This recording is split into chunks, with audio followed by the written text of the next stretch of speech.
امام اعظم ابو حنیفہ رحمۃ اللہ علیہ، آپ 6 صحابہ یا 8 صحابہ کرام سے آپ نے علم حاصل کیا ہے.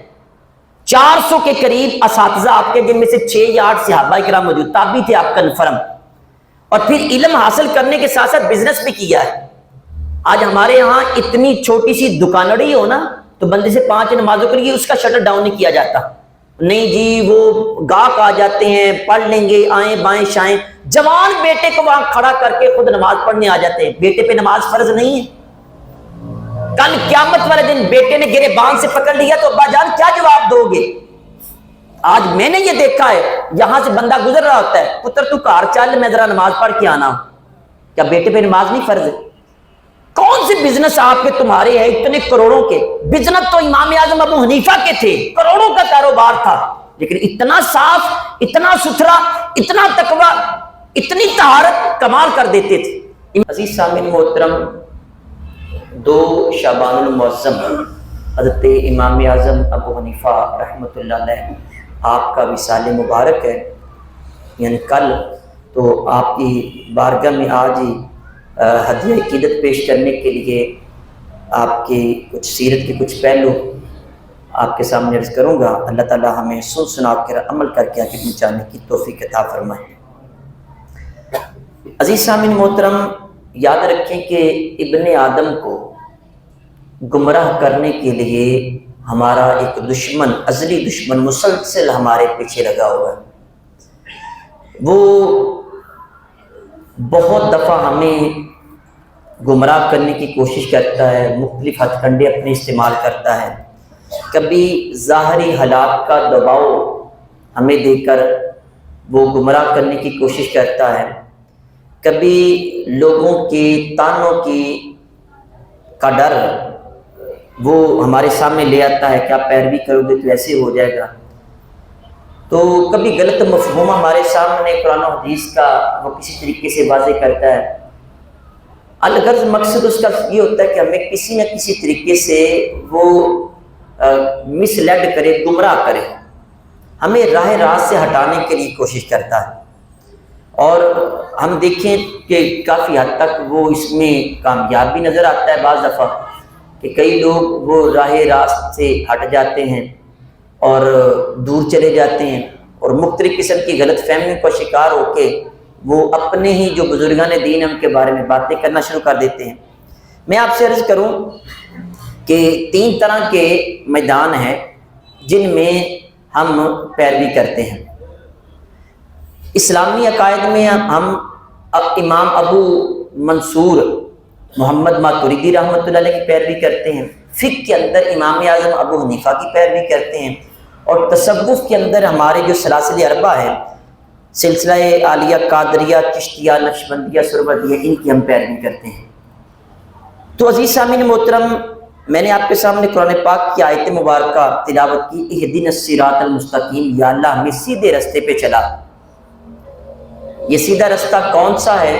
صراط الذین انعمت علیہم، ان لوگوں کا رستہ جن پر تو نے انعام کیا ہے. یہ جو اللہ تعالیٰ کے انعام یافتہ لوگ ہیں، ان کے رستے پر چلنے کے لیے 20 دفعہ ہم نماز کے اندر اللہ کی بارگاہ میں دعا کرتے ہوئے نظر آتے ہیں. یا اللہ ہمیں انعام یافتہ لوگوں کے رستے پہ چلا. انعام یافتہ کون سے لوگ ہیں؟ بابے ان کو کہا جاتا ہے ہماری پنجابی کے اندر. اور آپ نے دیکھا ہوگا کہ آج ہمارے ہاں کئی طرح کے اس طرح لوگ موجود ہیں، انجینئرز ہیں، پروفیسرز ہیں، وہ ہماری نوجوان نسل کو بالخصوص گمراہ کرنے کے لیے تو اس طرح کے لفظ بولتے ہیں، بابے کا شے ہی کوئی نہیں. بھائی بابے کون سے؟ بابے وہ جن پہ اللہ نے انعام کیا ہے. کون سے بابے ہیں؟ وہ بابا ہمارا بابا نہیں ہے جو نماز روزے حج زکات سے تنگ ہے، اس کا ہمارے ساتھ کوئی تعلق نہیں. ہم تو ان کے قائل ہیں جو تہجد گزار تھے، جنہوں نے علم حاصل کیا کہ لوگوں کو اس علم کی روشنی پہنچائی اور اس روشنی کے ساتھ لوگوں کو راہ ہدایت تک پہنچایا. ہم ان بابوں کے قائل ہیں. اچھا، میں آپ سے عرض کروں کہ جو ان بابے جو ہم ذکر کرنے لگے ہیں، ان میں سے ایک بابا حضرت امام اعظم ابو حنیفہ رحمۃ اللہ علیہ. تو ان کی ہم پیروی کرتے ہیں، ان کی ہم تقلید کرتے ہیں، ان کے نقش قدم پر چلتے ہیں۔ اب یہاں پہ یہ کہہ دیتے ہیں جی قرآن و حدیث جب تمہارے پاس موجود ہے تو پھر تم ڈائریکٹ وہاں سے علم حاصل کرو، تقلید کس بات کی، یہ اماموں کے پیچھے، یہ بابوں کے پیچھے کیوں چلنا؟ بھائی بات سنیں، علم حاصل کرنے کے لیے 3 سورسز ہوتے ہیں۔ سب سے پہلا سورس یہ ہوتا ہے بلا واسطہ علم حاصل کیا جائے، ڈائریکٹ علم حاصل کرنا، اور وہ سے صحابہ کرام نے حاصل کیا ہے، ہم حاصل نہیں کر سکتے، ڈائریکٹ حضور صلی اللہ علیہ وسلم سے انہوں نے علم حاصل کیا۔ اچھا دوسرا یہ ہے کہ علم دین سے اتنا وافر حصہ ملے کہ انسان میں قرآن و حدیث کا صحیح مفہوم سمجھنے اور ان سے شرعی مسائل اخذ کرنے کی مکمل صلاحیت پیدا ہو جائے، یہ مجتہد ہوتا ہے۔ اور پھر انسان اگر ان 2 کیٹیگریز میں نہیں آتا تو ایک کیٹیگری آخری باقی بچتی ہے، وہ ہے انسان کسی کی پیروی کر لے، جس طرح کہ ہم امام اعظم ابو حنیفہ کی پیروی کرتے ہیں، فقہ کے بڑے امام، امام شافعی، امام یوسف، امام مالک، امام احمد بن حنبل، یعنی یہ ہمارے ائمہ حضرات ہیں، ہم ان کی پیروی کرتے ہیں۔ کیوں کہ ہمارا وہ لیول نہیں ہے، ہم میں اتنی صلاحیت نہیں ہے کہ ہم قرآن اور حدیث کو اور تمام علوم حاصل کر کے ہم سب کچھ وہاں سے حاصل کر لیں، ایسا ہمارے بس کی بات نہیں ہے۔ اچھا یہ جو ڈائریکٹ علم حاصل کرنا یہ صحابہ کرام کا طریقہ تھا، اور صحابہ کرام کتنے کین آبزرور تھے، کتنی گہرائی سے باریک بینی سے حضور صلی اللہ علیہ وسلم کا مشاہدہ کرتے۔ میں ایک روایت آپ کے سامنے عرض کرتا ہوں، حضرت عبداللہ بن عمر کہتے ہیں کہ 24 یا 25 مرتبہ، آپ نے تعداد بھی ساتھ یاد رکھی، 24 یا 25 مرتبہ میں نے حضور صلی اللہ علیہ وسلم کو دیکھا کہ آپ صبح فجر کی نماز کی جو 2 سنتیں ہیں اس میں، اور مغرب کی نماز میں فرضوں کے بعد جو 2 سنتیں ہیں، فجر کی نماز میں فرضوں سے پہلے 2 سنتیں، اور مغرب کی نماز میں مغرب کے بعد جو 2 سنتیں ہیں، ان 2 سنتوں کے اندر حضور صلی اللہ علیہ وسلم کو 24 یا 25 مرتبہ میں نے ٹک ٹکی باندھ کے دیکھا کہ آپ پہلی رکعت میں قل یا ایھا الکافرون پڑھا کرتے تھے اور دوسری رکعت میں قل ھو اللہ احد پڑھا کرتے تھے۔ اچھا میرا آپ کے سامنے یہ سوال ہے کہ کیا ان سنتوں کے اندر بندہ اونچی آواز میں قرات کرتا ہے یا خاموش کرتا ہے؟ اونچی آواز میں کرتا ہے، خاموش کرتا ہے؟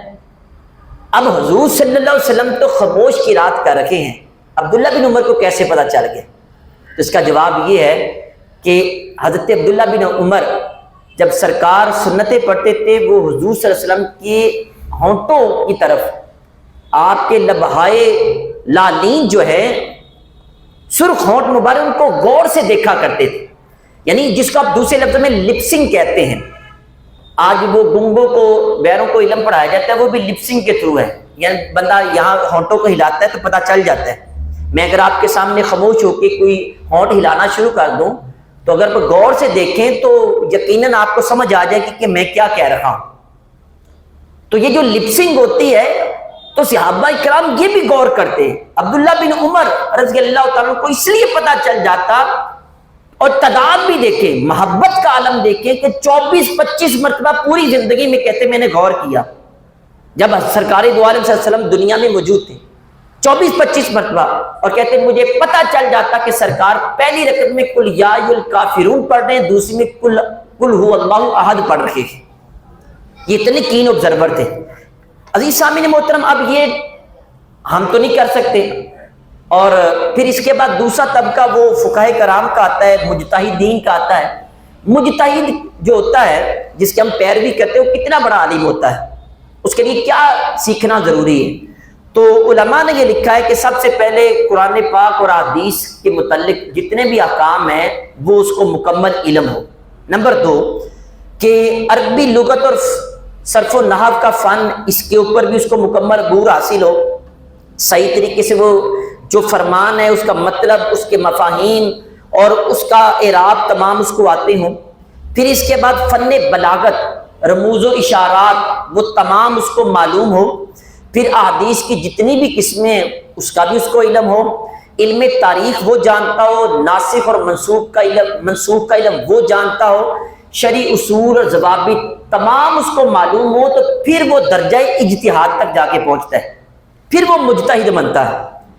یعنی ایسے ہر بندہ منہ اٹھا کے کہے جی میں بڑی شے ہوں، اب دیکھیں بعض حضرات ایسے موجود ہیں کہ وہ اپنا کوئی نہ کوئی شوشہ چھوڑ کے اپنے آپ کو ثابت کرنا چاہتے ہیں، پروف کرنا چاہتے ہیں، اور یہ بتانے کی کوشش کرنا چاہتے ہیں کہ جو پہلے لوگ تھے سارے غلط تھے۔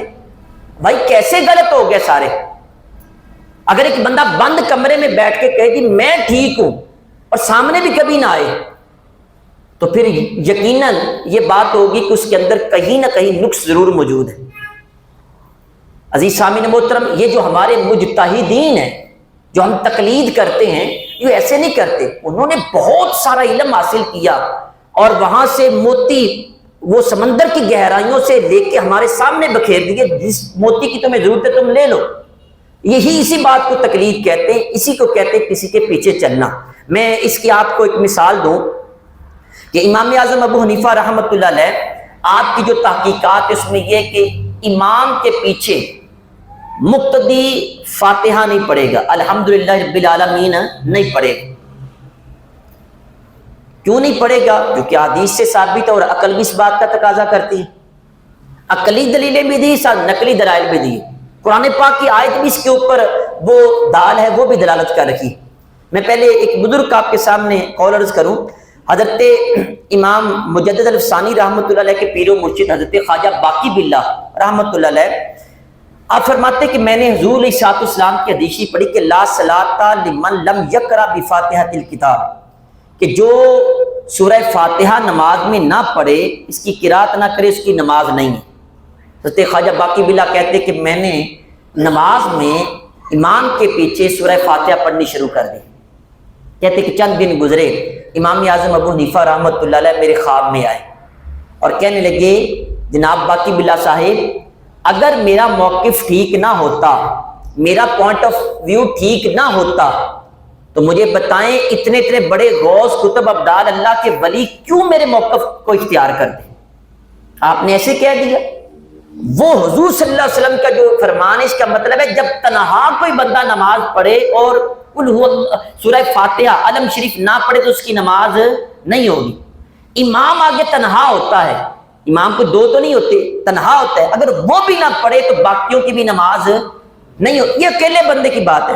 اب میں آپ کے سامنے کچھ عقلی دلائل آپ کو دوں تو آپ کو پتہ چلے کہ جو امام ہے وہ مقتدیوں کی نماز کا ضامن ہوتا ہے، وہ اس کے پاس ضمانت ہوتی ہے کہ وہ کرے۔ اب میں آپ سے عرض کروں، میرے اوپر سجدہ سہو واجب ہے، یا میں نماز پڑھنے کے لیے کھڑا ہوں تو میرا وضو نہیں ہے، یہ پوری مسجد باہر سے اندر سے اوپر سے بھری ہوئی ہے اور میرا وضو نہیں ہے، تو بتائیں آپ کی نماز ہو جائے گی؟ آپ نے 4 مرتبہ بھی وضو کیا ہو تو کیا نماز ہو جائے گی؟ کیوں نہیں ہوگی؟ کیونکہ میرا وضو نہیں تھا۔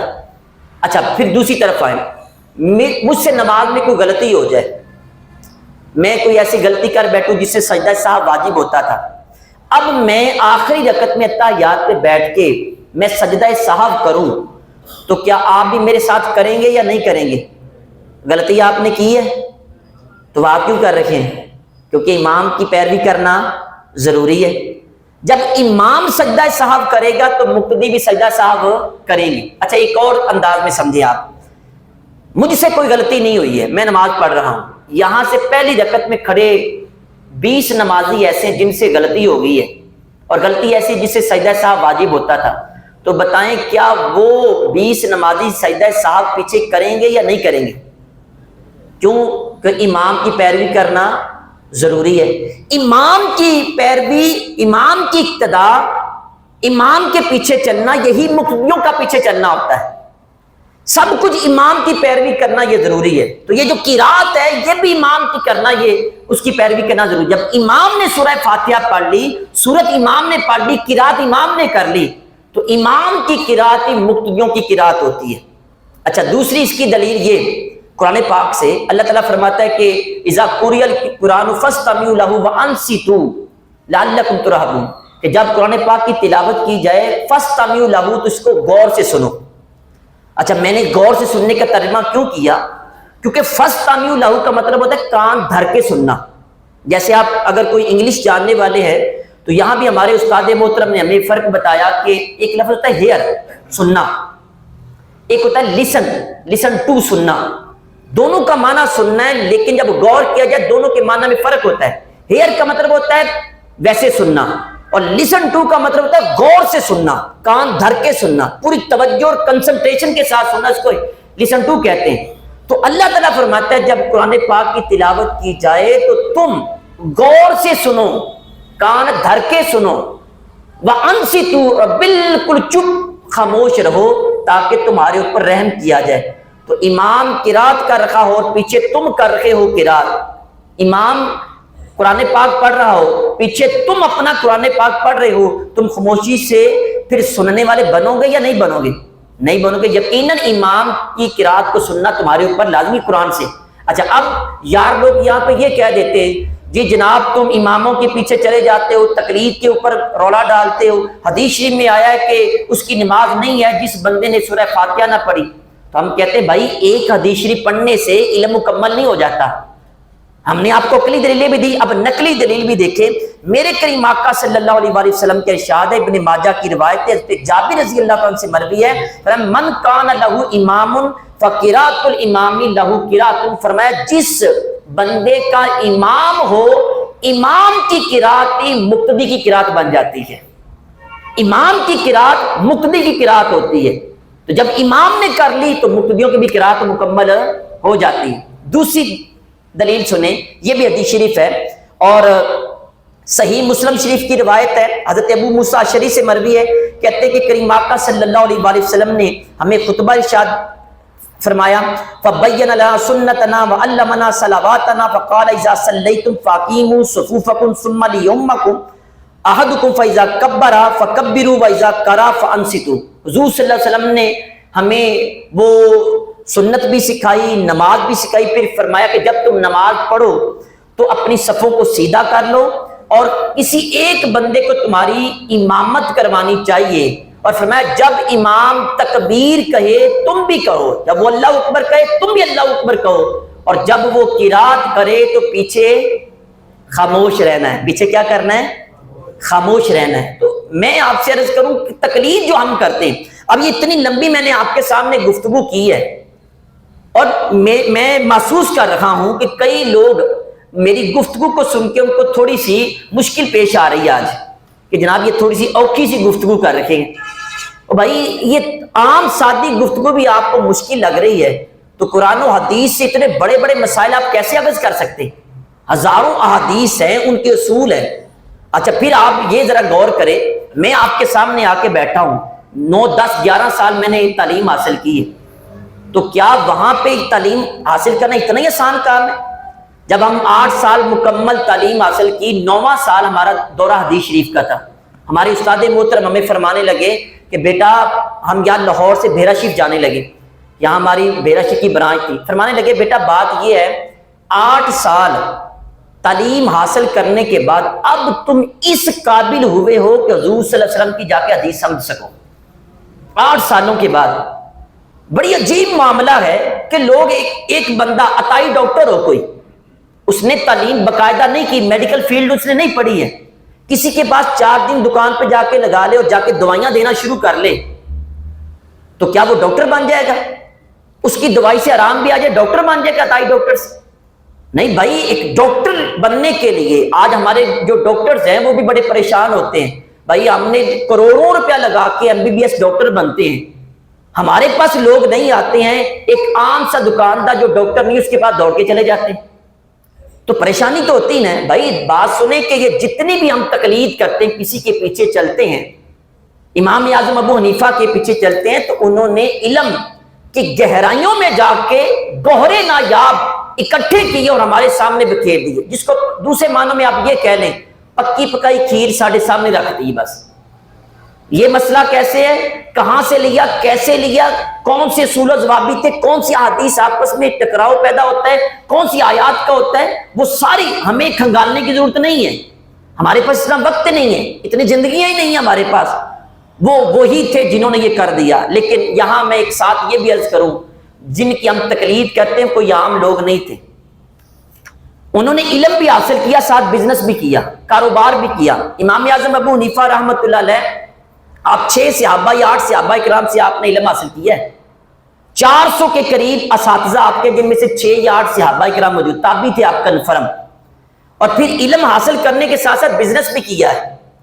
آج ہمارے ہاں اتنی چھوٹی سی دکانڑی ہو نا تو بندے سے 5 نمازوں کے لیے اس کا شٹر ڈاؤن نہیں کیا جاتا، نہیں جی وہ گاہک آ جاتے ہیں، پڑھ لیں گے، آئیں بائیں شائیں، جوان بیٹے کو وہاں کھڑا کر کے خود نماز پڑھنے آ جاتے ہیں۔ بیٹے پہ نماز فرض نہیں ہے؟ کل قیامت والے دن بیٹے نے گرے بان سے پکڑ لیا تو ابا جان کیا جواب دو گے؟ آج میں نے یہ دیکھا ہے، یہاں سے بندہ گزر رہا ہوتا ہے، پتر تو کار چل، میں ذرا نماز پڑھ کے آنا۔ کیا بیٹے پہ نماز نہیں فرض ہے؟ کون سے بزنس آپ کے تمہارے ہیں اتنے کروڑوں کے؟ بزنس تو امام اعظم ابو حنیفہ کے تھے، کروڑوں کا کاروبار تھا، لیکن اتنا صاف، اتنا ستھرا، اتنا تقوی، اتنی طہارت کمال کر دیتے تھے۔ امام اعظم ابو حنیفہ رحمۃ اللہ علیہ کا سگا بیٹا، آپ کروڑوں کا کاروبار تھا اس دور میں، آپ وہ سوٹ پہنتے تھے جو اس دور کا بادشاہ بھی نہیں پہنتا تھا۔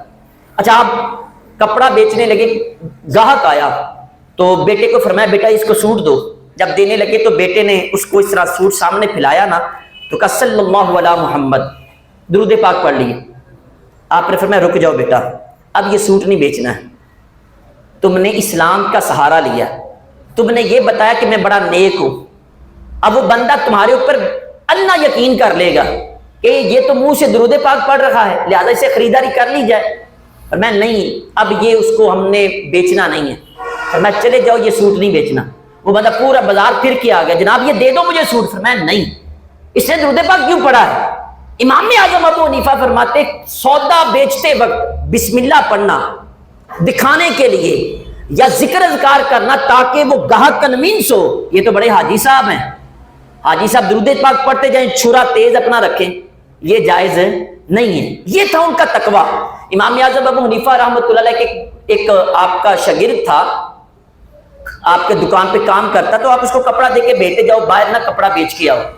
وہ دوسرے علاقے میں گیا، کپڑا بیچ کے واپس آیا، 30,000 درہم اس نے پروفٹ آپ کو دیا۔ جناب یہ 30,000 درہم ہے، میں نے سارا کپڑا بیچا، یہ پروفٹ آپ کے سامنے آیا۔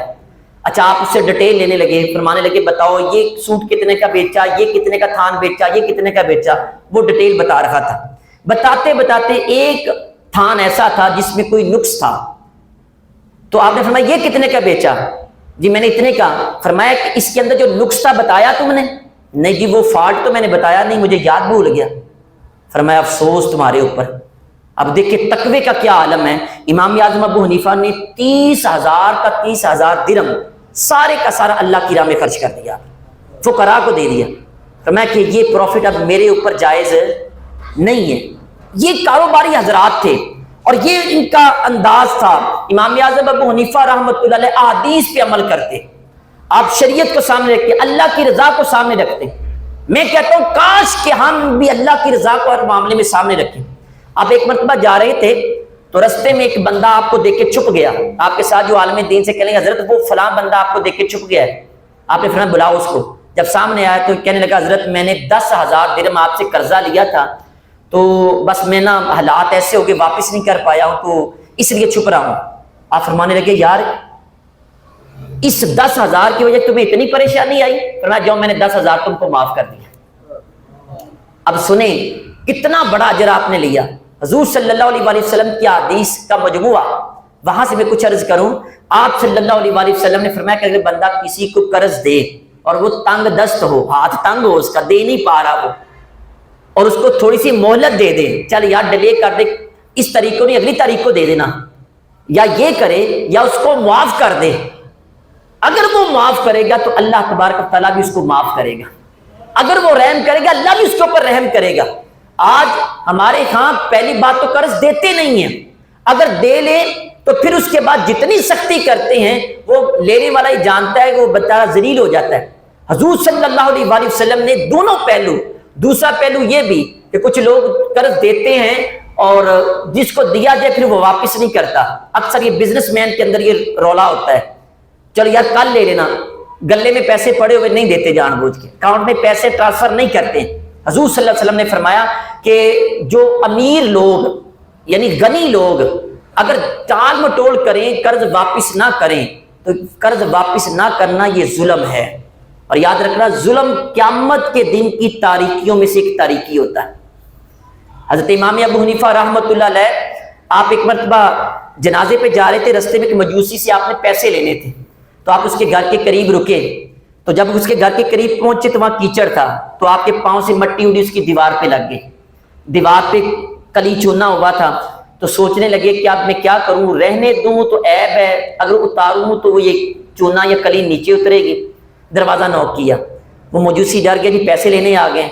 جب وہ باہر آیا تو آپ نے فرمایا کہ پیسوں کی بات بعد میں کریں گے، پہلے مجھے یہ بتاؤ تمہاری دیوار کیسے صاف ہوگی، کیسے صاف ہوگی؟ اس نے کہا کہ حضرت دیوار کی صفائی بعد میں ہوگی، پہلے کلمہ پڑھ کے میرے دل کی صفائی کر دیں آپ۔ عزیز سامعین محترم، کاروبار کریں ساتھ علم بھی حاصل کریں۔ یہ بھی میں ایک بندے کی بات بتا رہا ہوں، ہم جیسے وہ بندے تھے، آپ کے پاس ایک بندہ دکان پہ آیا کپڑا لینے کے لیے، آپ موجود نہیں تھے، آپ کا وہاں شاگرد موجود تھا، اس نے کپڑا دے دیا، چادر دے دی، اس کو وہ لے کے چلا گیا۔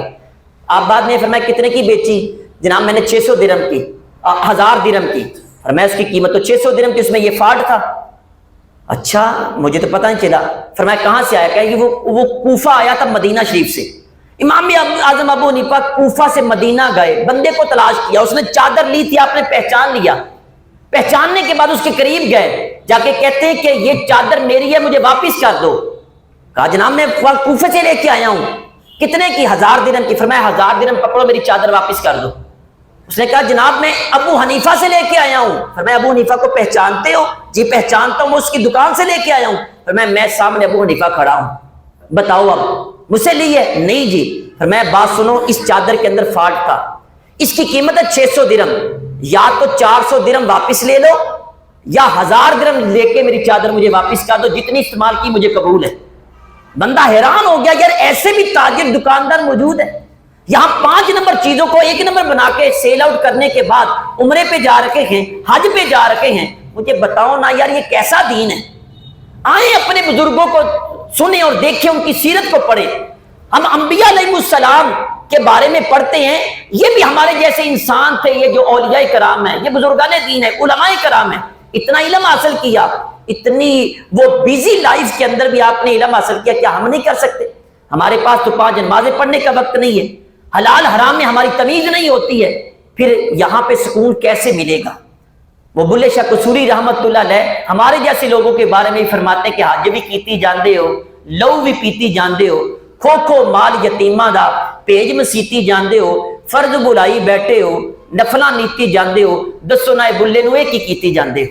آؤ عزیز سامعین محترم، اپنی زندگی میں اگر آپ کامیابی چاہتے ہیں تو اپنے بزرگوں کی زندگی کو پڑھا کریں، ان کی سیرت کو پڑھا کریں، تاکہ ہماری اس دنیا میں بھی ہمیں کامیابی ملے اور آخرت میں بھی کامیابی ملے۔ ما علیہ الا البلاغ المبین۔